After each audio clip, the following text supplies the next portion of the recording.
Hey, it's John and Mike, brew-foods.com, and we're getting through the, I don't know what number pick this was, but it's the second of the latest picks from the Jar of Destiny series. This is Mike's addition to it. This is from the 2015 BJCP guidelines. It's Belgian Pale Ale. The category is 24B. And I know Milo from the production team, he was like saying that looks dark on camera, but it is a beautiful amber color. I don't care what you're saying over there, Milo. This is, it looks pretty, and I can't wait to hear more about it. Okay. Let's hear it. So, Belgian Pale Ale, first of all, I believe last time when we talked about this, I made reference to Leffe, which I was corrected in some comments. I knew at the time, afterwards, I think even when we turned the camera off, Leffe is a Belgian blonde ale, so bad on me. So I can't really give you any great examples because of what a Belgian Pale Ale would be, because a lot of the ones in the BJCP are have very French Belgian type names and they're not things that I've seen around here. But anyway, the idea behind a Belgian Pale Ale is that it should be, you know, you want to the ester quality of the fermentation should be there, but it should be sort of subdued. It shouldn't be like what we think of as like Belgian. Like think of like a Belgian triple is going to have a lot of black pepper, a lot of nice cool ester things going on. It's supposed to be somewhat restrained. There should be then an interplay between some floral, herbal hop character on the nose. It should have a strong malt hop balance. The bitterness should be medium low. The malt quality should be, the way I interpreted it, somewhat nutty, somewhat biscuity in presentation. Not necessarily a caramel sweetness. It should finish dry. It should present itself in a way that's highly drinkable, et cetera, et cetera. So, recipe. This is 84% Dingemans Pale Ale malt, because I love Dingemans Pilsner malt. I figured let me try that for this. Our local shop actually carried Dingemans Pale Ale malt, so that's got an SRM just over 3. That's 83% of it. And the other 17% of this is Caravienne. Oh, nice. So a malt that I hardly ever use, but I think I might play with this a little bit more at 17%. Wow. So it's 20, that's 22 SRM.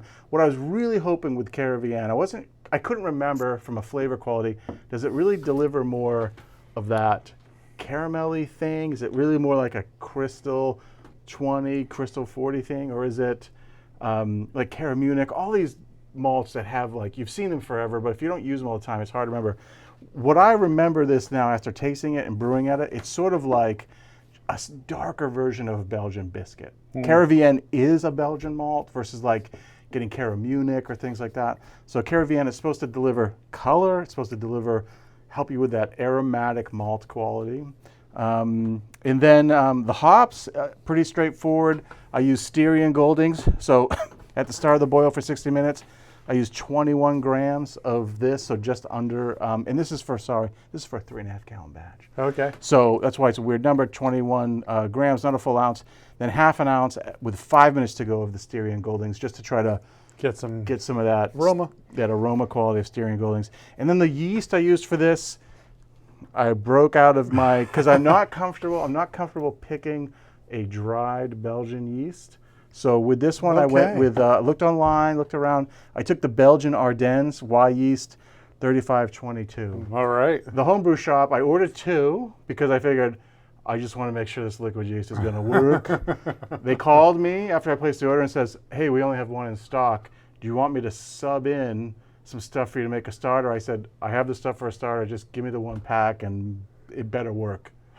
No, I didn't say that. But so they sent it to me with an ice pack. Of course, totally warm when it gets here, but the thing hadn't swollen much. All right. So I ordered this ready to brew. I slapped that pack. I did do a starter, 1.5 liter starter overnight. Saw some great, I looked for a change in opacity in that starter as it's starting around. So it definitely lightened up in color, which meant I got some growth. I got some cell number. I mean, the packet did swell in a timeline that I felt comfortable with. So anyway, and then once I pitched it, it was fermenting within 8 hours or so. So I felt pretty good. I will pull back a fraction of a hair my feeling about liquid yeast. So I think that was okay. So anyway. Growth. There we go. Growth. Growth. Resolution. Yes. So I'll take a sip. You tell me all about it. Yeah. Getting some yeasty esters on the nose. And then I think it's that Caravienne that's coming through on the rest of it. It's nice, bready, sort of brown bread. Yeah, it's nice. Yeah. It's a little bit of brown sugary sweetness, I think, on just that kind of caramelly thing. Yeah, I think that going on. Combine a little bit with some ester quality from the yeast. That's it. Like it leads with the yeast, and then when you dig in, then you get more of the malt. I've been having a hard time on the aroma picking out the difference between some of that phenol, maybe some of that ester, and also some of the malt bill.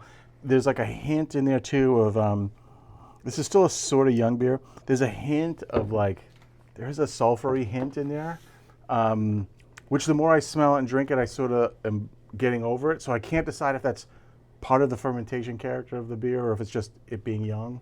But it's not completely off-putting.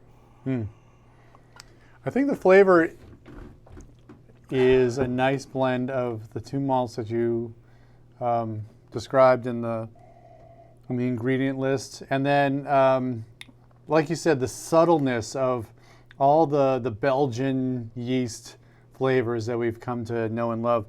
They're not strong, and it's so balanced with the hops and I think also the carbonation. Yeah.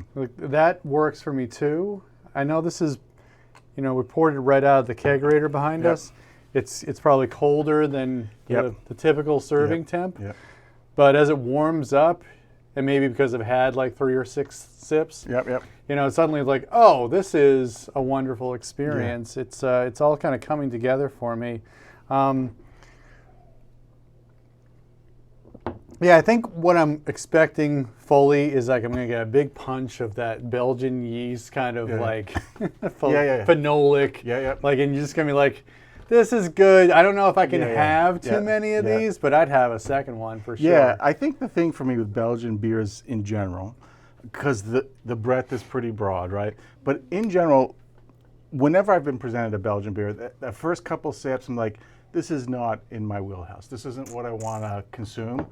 But I have a couple more sips, and then you sort of adjust to it. And then as a connoisseur, as someone, right, you're constantly drawn, when it's all running together, the yeast quality, the hops, the malt bill, the fermentation character, the complexity in something so simple keeps on making you go, wait a minute. I know this isn't in my wheelhouse, but I want to just try it one more time. And I'm not necessarily saying that my beer is doing that for me. It's pretty close to that for me. But I just think Belgian beer in general is super intriguing because for me, those first few passes are something that my brain tells me I shouldn't like this, but often I do like it. I love a lot of the beers that come from Le Chouffe. Yes. I mean, oh my gosh. I mean, that's one of the Belgian beers I would drink plenty of. And they make a triple, they make a golden strong, they make a pale ale, all that stuff. So this is hitting for me some complexity that I wouldn't expect from just 2 malts. I mean, 17% Caravienne is really going kind of crazy. but that's how the numbers worked out for me to get the color I want or whatever. Yeah, the color's beautiful. And I didn't want to do any weird, would a Belgian brewer be throwing in midnight wheat or something? No. So I was just stay away from that. Just make it happen. Just make it happen with what you have. Chocolate rye or whatever you have 50 pounds of in the back storage areas. I think that everything's coming together. There's no sharpness to it, and I think that's what I meant by the overwhelming punch over the head of that Belgian phenolic yeast character. Yep.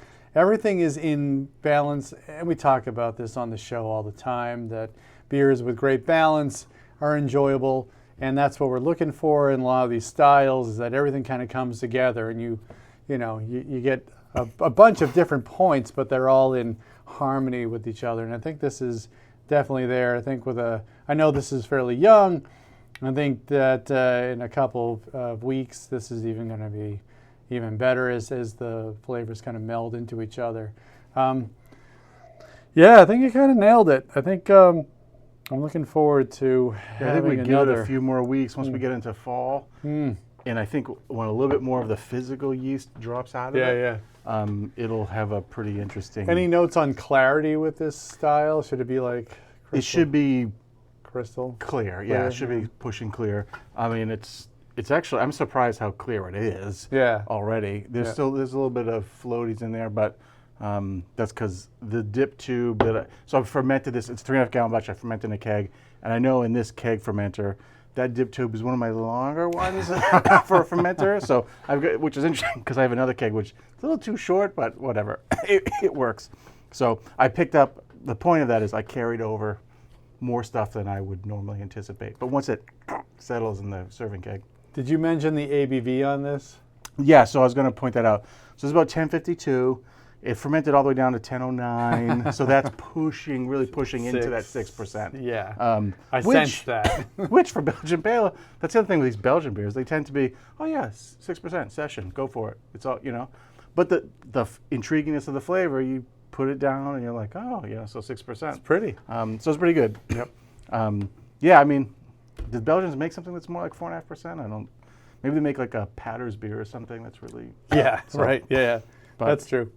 I mashed this at 152 for 60 minutes. Nothing special. No. So, I think it's all about the yeast and the simple grain bill. Yeah, I'm glad the yeast worked out. I'm glad you threatened the homebrew shop owner to make sure that one packet actually worked out with you.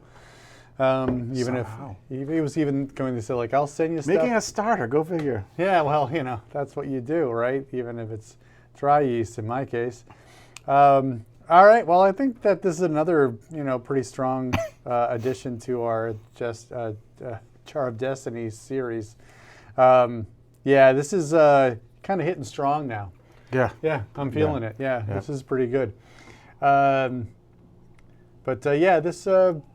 This was good. I was expecting something, maybe a little stronger. But this is just, this is good. And you think that the color was good for... Yeah, I think it's probably a little darker than style, but it's beautiful. Yeah, I'll take it. I mean, I would maybe, if anything, I maybe just pull another, just 2% of that Caravienne out just to lighten it a bit. Yep. And I would maybe experiment with fermenting this under a little bit of pressure.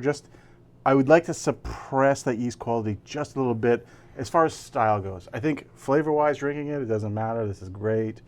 But if I was probably going to hit it on the nail for like true to style, that yeast character needs to probably just be a little bit more in check, a little bit more restrained. One way to do that would be pressure or ferment it a little cooler. So I fermented this at about 68, so maybe if I controlled it at 65 or something, 64, it'd be a little bit lighter in that character. Gotcha. Well, all right. Well, I think this finishes off this round of the Jar of Destiny series. 2 beers styles down. I guess we have to choose more styles to wrap up 2024 with, this series where we pick out styles randomly from our jar and then take on the challenge of brewing them as best we can. So stay tuned next week. We'll be doing another pick from the old jar. If you like this video, give us a thumbs up. Please subscribe to our channel because we do this kind of thing every single week. For John and Mike, brew-dudes.com, I'm glad I still have a little bit more of this Belgian Pale Ale to cheers. Brew on. Cheers.